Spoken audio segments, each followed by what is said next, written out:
Allahumma salli wa sallim wa barik ala nabiyyina Muhammadin wa ala alihi wa ashabihi wa man tabi'ahum bi ihsanin ila yaumiddin. Qala Allah Ta'ala fi kitabil karim, a'udzu billahi minasy syaithanir rajim. Ud'u ila sabili rabbika bil hikmati wal mau'izatil hasanah wajadilhum billati hiya ahsan. Shadaqallahul adzim. Bapak Ibu, para jamaah salat qiyamul lail rahimakumullah. Monggo kula kalian panjenengan sedaya selalu bersyukur kehadirat Allah Subhanahu wa taala. Keranten saat niki kula kalian panjenengan sedaya diberi kenikmatan kalian Allah Subhanahu wa taala arupi sehat jasmani dan rohani, sehingga kula kalian panjenengan sedaya saged melaksanakan di siang hari siam Ramadan dan dilanjut dengan qiyamul lail. Mudah-mudahan aktivitas ibadah selama ini kula kalian panjenengan sedaya senantiasa dicatat oleh Allah Subhanahu wa taala. Amin ya rabbal alamin. Bapak Ibu jamaah rahimakumullah, kula kalian panjenengan sedaya di saat niki ketah sangat-sangat bersyukur kehadirat Allah Subhanahu wa taala. Sebab napa para jamaah? Nek kula kalian panjenengan sedaya pada hari ini, kemarin pada hari Ahad, kalau kita membuka situs atau berita dari luar negeri, betapapun ngerinya saudara-saudara kita di Palestina untuk mempertahankan harga diri dan keimanan mereka dan tanah kelahiran mereka dari serangan kaum Zionis. Oleh karena itu, kula kalian panjenengan betul-betul bersyukur kehadirat Allah Subhanahu wa taala karena Masjid At-Thayyibah, kita sebagai seorang muslim di sini dapat melaksanakan kegiatan ibadah dalam keadaan nyaman, tenang, khusyuk, apalagi di At-Thayyibah tempat parkir dijamin aman. Oleh karena itu, tidak ada kata yang lain adalah kecuali kita harus betul-betul bersyukur kehadirat Allah Subhanahu wa taala. Di sisi lain pula kalian banyak tetap bersyukur di mana beberapa waktu yang lalu di sebuah negara yang paling barat di Amerika sana biasanya tidak pernah dia lakukan sholat tarawih berjamaah bertahun-tahun. Hari ini juga baru dilaksanakan sholat tarawih berjamaah di tengah keramaian kota. Artinya para jemaah sekalian, Islam pada hari ini kalau kita membaca di media sosial, hampir setiap saat, setiap waktu ada orang yang mengingkarkan diri untuk bersaksi tidak ada Tuhan selain Allah dan Muhammad Rasulullah Sallallahu Alaihi Wasallam. Hadirin jamaah rahimakumullah, ketika orang-orang di luar kita, artinya orang-orang di negeri baik di Asia, Afrika, Eropa dan Amerika, mereka berlomba-lomba untuk mencari kebenaran tentang Islam. Tetapi di negara kita tenang-tenang saja, karena memang kondisinya memungkinkan untuk melakukan ketenangan. Makanya jika orang-orang barat berusaha mencari kebenaran tentang Islam, mereka berharap tentang kebangkitan umat Islam di dunia ini. Harapan mereka bukan untuk, atau harapan mereka bukan lahir dari negeri Jazirah Arab, bukan. Harapan mereka bukan lahir dari bangsa Amerika, bukan. Harapan mereka bukan lahir dari Afrika yang kulit hitam, bukan. Tetapi harapan penjuru dunia umat Islam, mereka mengharapkan umat Islam itu bangkit dipelopori oleh negeri kita tercinta Indonesia. Apa dasar orang-orang luar negeri menginginkan kebangkitan Islam di dunia ini dipelopori oleh orang-orang Indonesia? Ada beberapa instrumen atau hal-hal yang bisa diandalkan bahwa umat Islam Indonesia itu harus bangkit dan menjadi pelopor kebangkitan umat Islam di dunia. Yang pertama adalah ketika jumlah penduduk umat Islam di dunia ini terbesar di negeri kita sebanyak 225 juta orang. Itu adalah salah satu bukti bahwa Islam akan lahir dan dipelopori di negeri ini. Hadirin jamaah rahimakumullah, kenapa tidak lahir di negeri Arab yang saat itu Islam lahir di sana? Karena tidak memungkinkan, karena jumlah penduduknya jauh lebih kecil dengan Indonesia. Apakah tidak mungkin timbul di negeri Cina? Karena umat Islam di negeri Cina tidak begitu besar, lebih besar dengan Indonesia. Hadirin, yang selanjutnya adalah kenapa umat Islam di dunia ini menaruh perhatian yang sangat besar agar umat Indonesia ini menjadi pelopor bangkitnya umat Islam di dunia. Yang kedua adalah dari seluruh penjuru dunia, masjid terbanyak di dunia adalah berada di Indonesia. Menurut situs di Dewan Masjid Indonesia tahun 2020 itu sebanyak 800.000 masjid di Indonesia. Sedangkan menurut situs di Ikatan Dai Indonesia itu hampir mencapai 990.000 masjid. Bayangkan hadirin, tak ada satu negara di dunia ini yang mempunyai masjid yang begitu banyak. Tidak ada yang menandingi negeri kita, negeri Indonesia. Makanya orang-orang Afrika, orang-orang Australia, orang-orang Eropa mengharapkan Islam bangkit itu harus dipelopori dari Indonesia. Instrumen yang ketiga adalah majelis taklim yang ada di negeri ini itu berjumlah 16.000 tempat majelis taklim. Bayangkan hadirin, ini bukan main-main.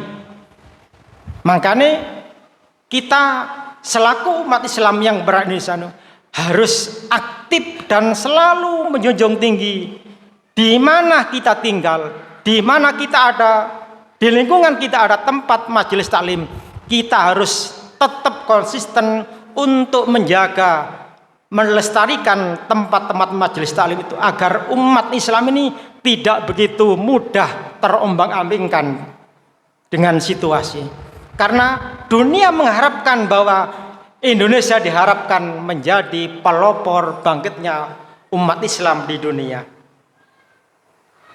Yang keempat adalah pesantren yang ada di Indonesia ini kurang lebih menurut Dewan Masjid Indonesia sebanyak 32.000. Yang paling banyak di Aceh dan di Banten.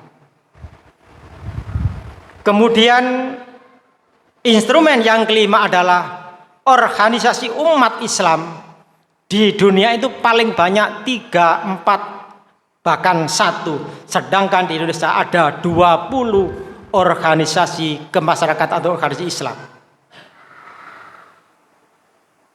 Yang kelima, ini menjadi suatu pertanda yang tidak menyenangkan bahwa meskipun jumlah umat Islam 225 juta di negeri kita, terdapat aliran sesat yang menurut Dewan Masjid Indonesia itu berjumlah 325 aliran sesat.